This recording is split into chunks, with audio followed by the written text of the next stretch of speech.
Okay, I want to go to Taylor, John, Joel, Julio, Jonathan, and others that are patiently holding, but I wanted to hit this. I mentioned it earlier in the week, but now we've had time for it to flesh out, for it to kind of unfold.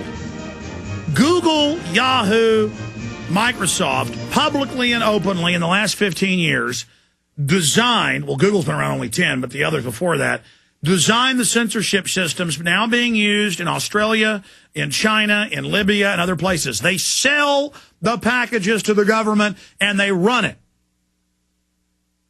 And I would tell people this, and they'd say, oh, that's a conspiracy theory. Well, I mean, here's London Guardian. Google to end censorship in China. Oh, end it. Over cyber attacks. Decision from world's leading search engine comes amid a clampdown on internet in China over the last year. And then it goes into how the Chinese government hacked Google to find out if they were truly censoring everything in their agreement. Then we have another headline here. AFP, French news agency, U.S. demands China explain cyber attacks in face-to-face talks. When we have the White House cybersecurity czar last February resigned saying the NSA is taking over all free speech with a plan to censor. That was in the Washington Post. And the article said, well, maybe it's good that they're censoring. Australia, for the last year, has announced Chinese-style net censorship. That's their statement. The government's calling it that. Now, I want to get Bob Chapman's take on this, but the point is this grid is already here. They're already trying to implement it piecemeal. They're building giant NSA bases. One down at San Antonio's completed. Major newspapers go and try to shoot video of the front gate, and the police come and threaten to arrest them in America. But I saw a comment in the article on Infowars.com. Obama's favorite for Supreme Court Justice Sunstein wants to ban guns, free speech. I saw a link to IGT.org, and I was already aware of this, so I'm not just going off a comment. It just reminded me of it, so I thought I'd read to you what the commenter pasted in here from an article. Google is the supplier of the core search technology Intellipedia, a highly secure, in fact, zoom in on this, guys, a highly secure online system where 37,000 U.S. spies and related personnel, what Sunstein's talking about for COINTELPRO, share information and collaborate on their devious errands, like my FBI file. They won't give it to me, but we've confirmed it's on Intellipedia, which, of course, most of it's lies. We've always known with others, they just make crap up, so when the government reads about you, it's a bunch of lies. That's where their COINTELPRO starts. They eat their own droppings. They believe their own propaganda.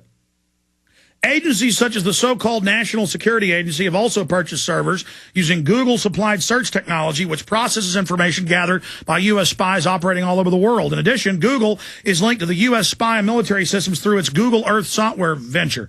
The technology behind the software was originally developed by Keyhole, Inc., a company funded by QTEL. There's links to that, a venture capital firm which is turned openly funded and operated on behalf of the CIA. The visible technology can automatically examine more than 1 million discussions and posts on blogs, online forums, and Flickr simultaneously, YouTube, Twitter, Amazon, and so forth.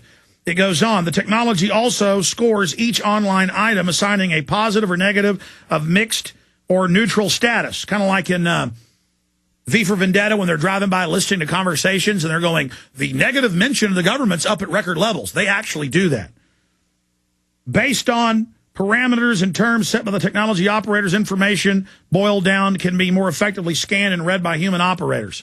So they're data mining that, and it goes more into QTEL. Now, the issue here is that on record, they're building more than 20 giant NSA bases publicly, and that's only 30%, the news reports, of spying. Most of it's private, which is another payoff to the Homeland Security people when they go into private sector and private sector goes into government, and then they give themselves contracts for in 4 years when they get out and make the money.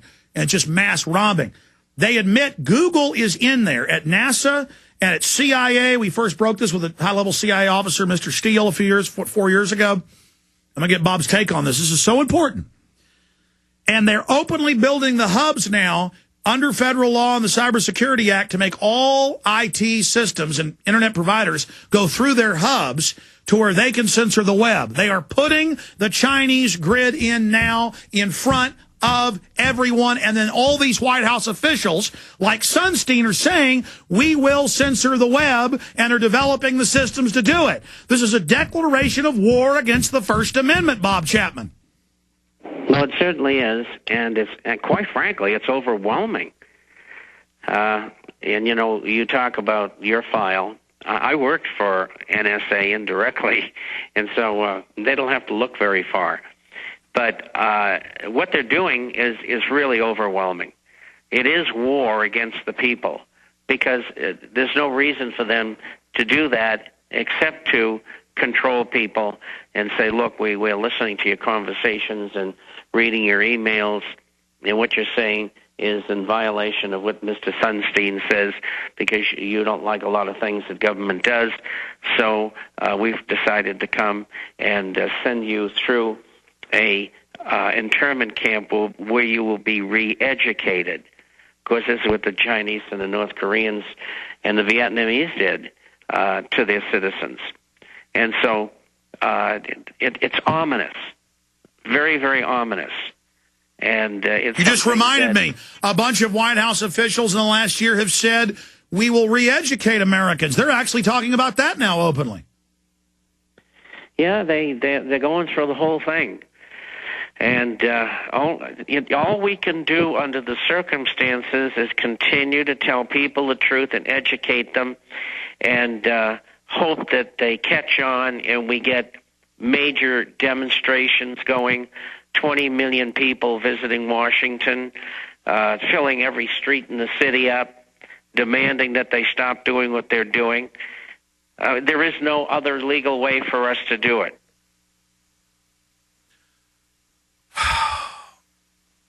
They have to start shutting the web down incrementally, because we're kicking their butt. But the act of doing this will only make our information more valuable, Bob.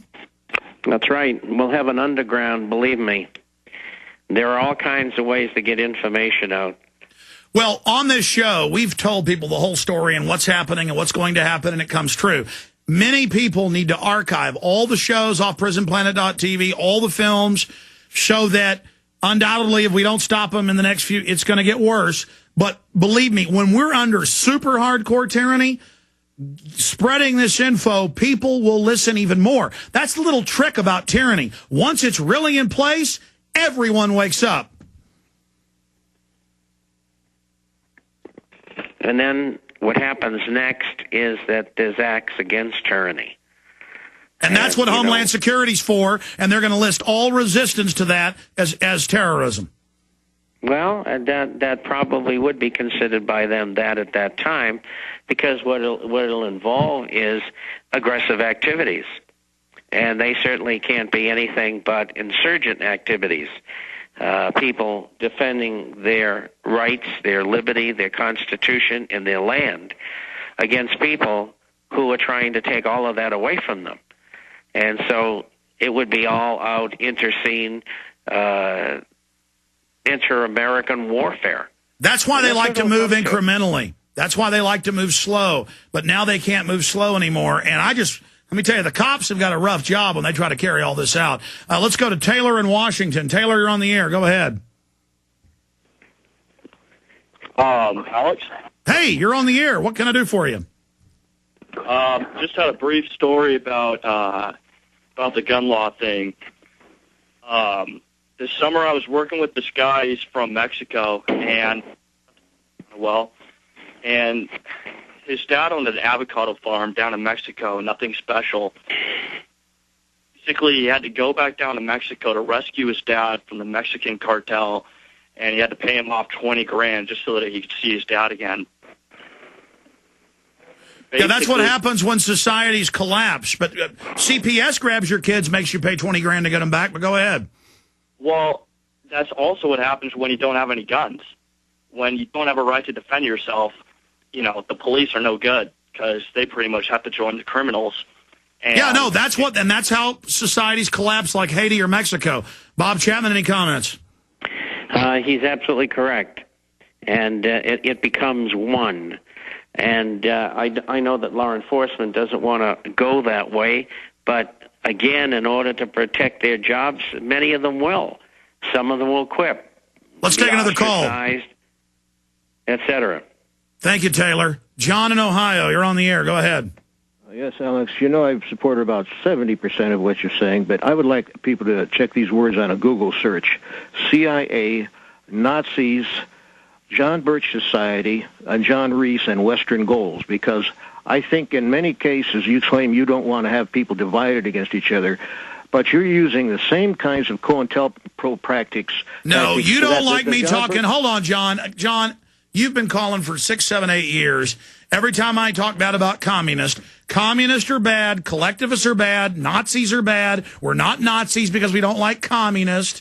This isn't the Great War between Russia and Germany. I'm not on Rommel's side or something. Or I mean, give me a break. The entire White House lawyer staff call themselves communists, and I point out they're not communists. They're banker looters.